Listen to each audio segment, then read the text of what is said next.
Here's my final sketch. Again, it's not super pretty, not very detailed, but I have a really good idea about where I'm going to go from here when I get my final paper. There were some things I didn't want to draw out, so I made some notes so that way when I get to my final one, I remember, oh yeah, when I color this, I want the background to be dark. It was a little unclear what my husband's outfit looks like right here, but I want it to look like an old Victorian boxing outfit. So like I said, I made some notes along the way. So feel free to make some notes when you're sketching too. Keep it loose, keep it sketchy. Only erase things if you absolutely had to. The only thing I erased this time was this guy. I put him way too high up on the page and I was like, oh, that doesn't make any sense. Okay, now that you have your design sketched out, now we want to put that design onto your final piece of paper. You're going to get a piece of watercolor paper from Ms. Braun or myself. It's a little bit heavier than regular drawing paper, so make sure you have the right one. Obviously, the first thing you should do is make sure you put your name on your paper somewhere. And your class period is also a good idea. These are going to end up on the drying rack from time to time, so make sure you have that information on your paper. Okay, I'm going to flip over to the blank slide, and I'm going to go ahead and start drawing my final composition on here.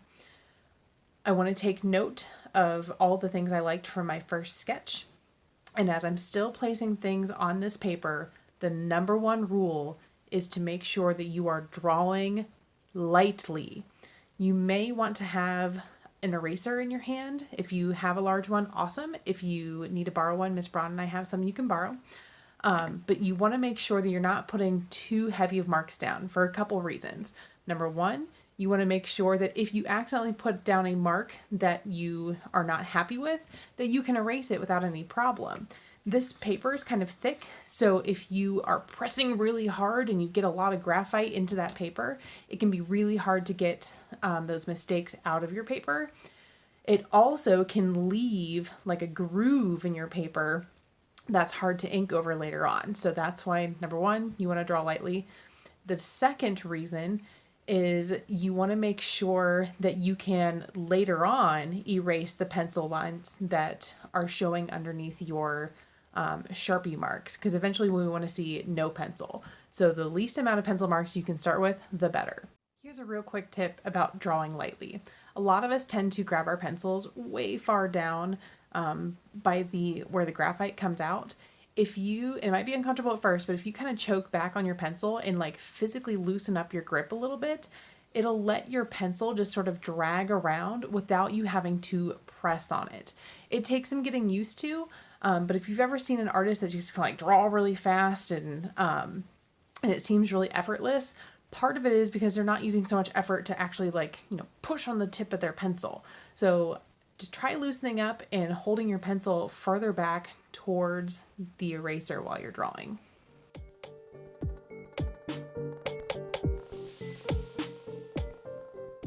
Okay, I wanted to stop and pause and explain some of my creative process that's happening here, because as I was about to transfer my design over exactly as I had it drawn out before with the spider and the ref and my husband right here, I really don't like the way that they're all kind of looking off the page. And it doesn't really help to keep your eye engaged with all three of them. But I do think if I switch the place of where my husband and the spider are standing, I think it could look a lot better. So I'm going to go ahead and make that change at this point. I just wanted to pause to tell you that because you are also welcome to make those changes once you get to this stage. I very much encourage you to constantly question, how can I make this better? Pause for a minute to explain kind of where I'm at this point. I'm still very much in a sketchy mode. If you've noticed along the way, I put down these really big loose shapes before I get super detailed. So I had most of the body of the spider put in here before I started to really focus on the details of like the eyes and things like that. I wanted to make sure it was exactly where I want it. I might be getting ahead of myself because one thing I have not put in here yet is the picture of the ref. I want to explain another technical problem I sort of ran into here. So I've got my ref in here now. I've got the beat up spider on the side. But I realized something kind of looks weird because the ref looks like he's standing quite a bit further back from where my husband is standing, but he's holding his arm up right here. So I have a couple options. I can try to have the ref's arm doing something else, or I can swivel my husband's body back, so that way, rather than having both of his feet on like this plane right here, I can have him standing so he looks like he's going back more towards the ref. I think I'm going to take the time to go ahead and actually just erase and make that happen, because I think I'll be a lot happier with how that looks. Okay, I am much more satisfied with where everything is, how things are positioned. I kind of feel like these three characters keep things contained a little bit more in this arrangement. So now that I have everything sort of laid out and I'm happy where things are, now I can go ahead and get more detailed. I'm still not going to press really hard with my pencil, but I am going to do a lot more erasing, like getting rid of those marks that I don't need anymore and just sort of cleaning things up where there's a lot of really sketchy lines.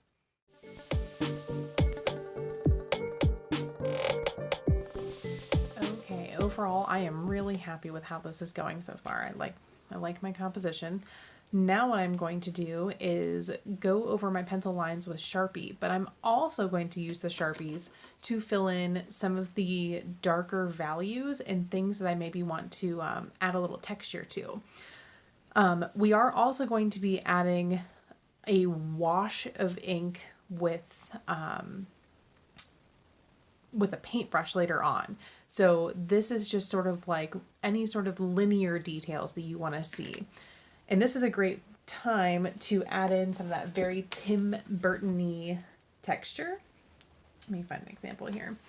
So if you're looking at this illustration here, you can see this one doesn't have any ink wash over it, but it uses a lot of hatching and cross-hatching.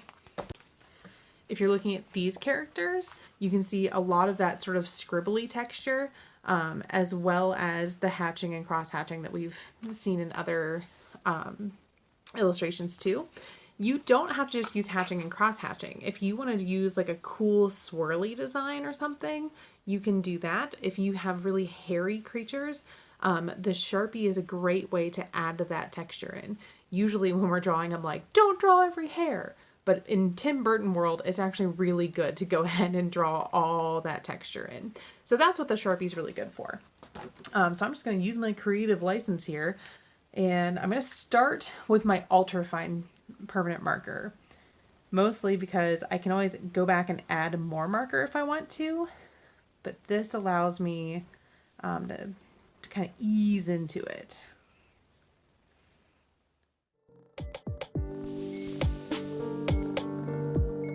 One thing I want to warn you about while you are Sharpieing is to make sure every time you have something that overlaps to slow down and make sure that you are putting the marker on the right line. So for instance, I had to stop here so that way I can let this guy's arm hang over in front of the rope.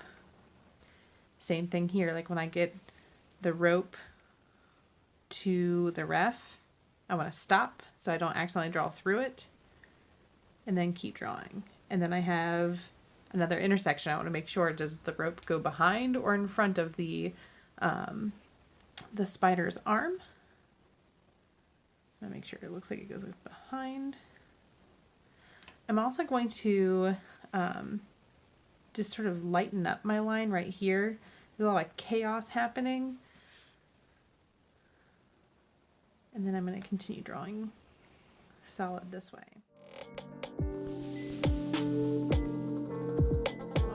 I am really excited to move on to the ink part.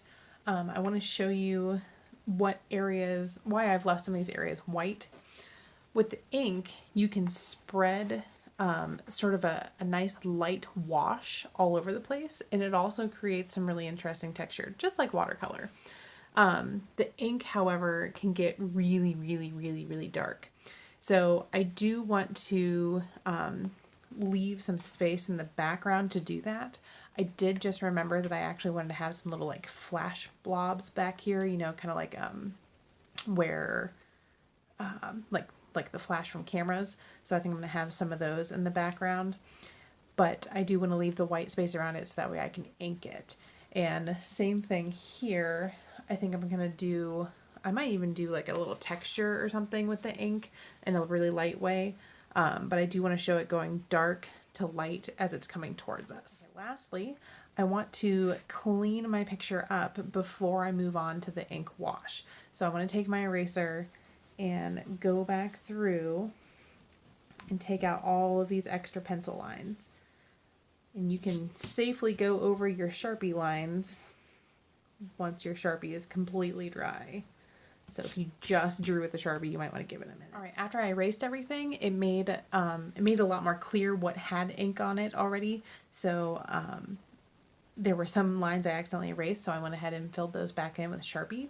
I do want to tell you that if you are questioning an area, like, oh, I don't know if I should put Sharpie here or not, you can, after the ink wash dries, if you want to go back in and add more textured lines after the ink wash, you're welcome to do that. So if you're kind of on the fence about if something needs Sharpie or not, just leave it alone for right now.